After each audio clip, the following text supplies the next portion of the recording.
योग गुरु बाबा रामदेव ने कहा है कि अगर केंद्र सरकार अन्ना हजारे की मांगे नहीं मानती है और जंतर मंतर पर अनशन लंबा खींचा तो 9 अगस्त से रामलीला मैदान में संयुक्त आंदोलन शुरू होगा। बाबा रामदेव ने कहा कि अन्ना इससे लेकर इस बात को सहमति करीब करीब बन चुकी है। रामदेव ने अपनी बहनों से यह अपील की है कि वो राखी के दिन अपने भाइयों को देश की रक्षा के लिए तैयार करें।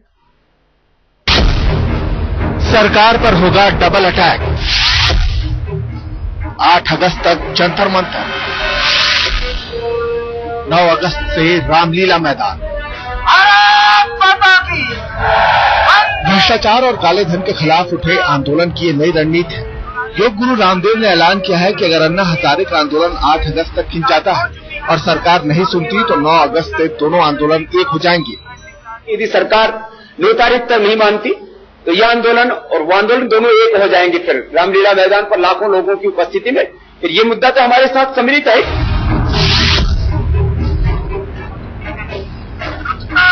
कि अन्ना से मतभेद के सवालों पर बाबा जोर से गरजे।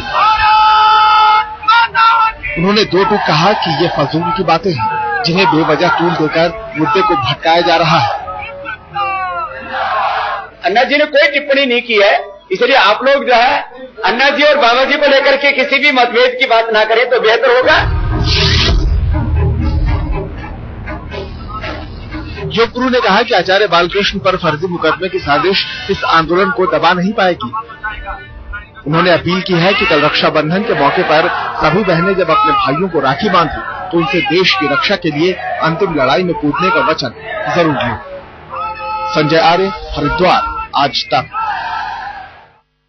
तो 9 तारीख से साझा आंदोलन की बात कही है बाबा रामदेव ने।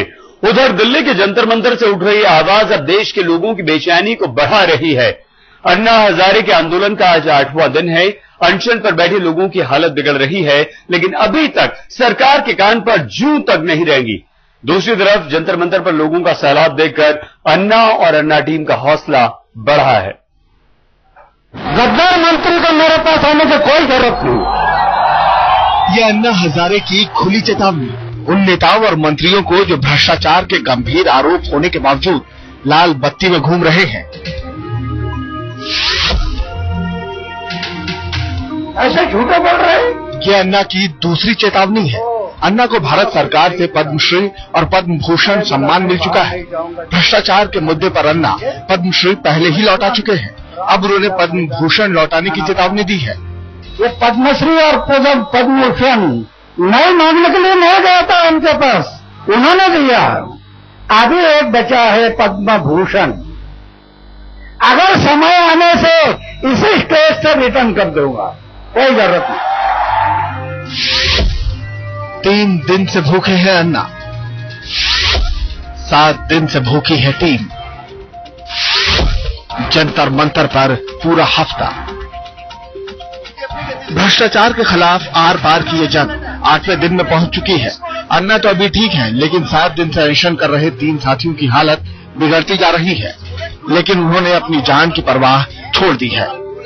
अभी अंदर बहुत दम है, लड़ाई लंबी है।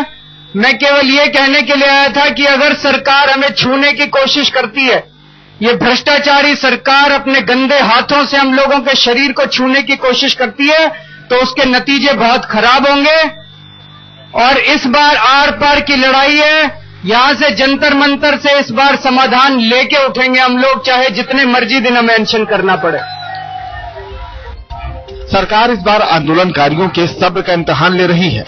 कल गृह मंत्री चिदम्बरम ने सिर्फ इतना कहा कि नारायण स्वामी की चिट्ठी के जरिए सरकार अपना रुख साफ कर चुकी है। Prime minister's office has written 2 letters to Shri Anna Hazare. I think Mr. Narayan Swamy wrote the letter under the advice of the Prime Minister. What is stated in the letter is government's position. गृह मंत्री जिस चिट्ठी की बात कर रहे हैं उसे टीम अन्ना पहले ही नकार चुकी है। दूसरी ओर देशवासियों की बेचैनी बढ़ती जा रही है। सवालों की गूंज तेज होती जा रही है कि अगर ये सरकार सच्ची है तो फिर असल मुद्दे पर बात करने से कतरा क्यों रही है। आज तक ब्यूरो।